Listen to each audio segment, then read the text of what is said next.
How to share avatar on WhatsApp. Well, that is what I'm going to show you guys in this pretty quick and easy tutorial.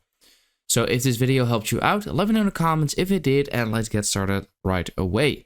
So what you want to do is actually go to the settings first. Now once you click on the settings, under your profile picture and name, you should see avatar right over here. Once you are here in this part, you first want to create your avatar. So I'll just click on there. And I believe the cool thing is that because, you know, this is from Meta, that this avatar is the same on Facebook and Instagram as well. So you want to click on get started. Then you can create like choose a skin color. And you can like change all of the hair. I'll just kind of like skip through all of this just to show you guys. But you can choose hair.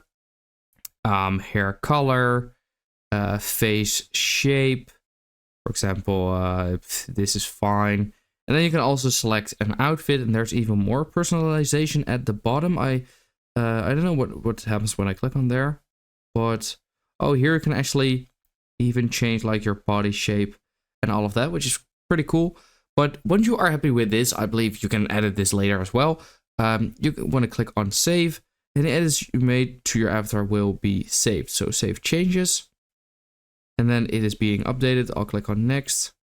And there is my avatar. Now, like I said, if I would like to change this, I simply can click on avatar and I can change whatever I would like to. Once you are in a chat, you can actually go to your stickers.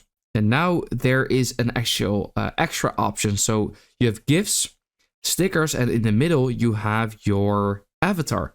So you can basically send these kinds of like stickers from your avatar, which, yeah, it's quite funny. So that is basically it. That's how to share avatar on WhatsApp. I hope this video helped you out. Let me know in the comments if it did, and then I'll see you next time.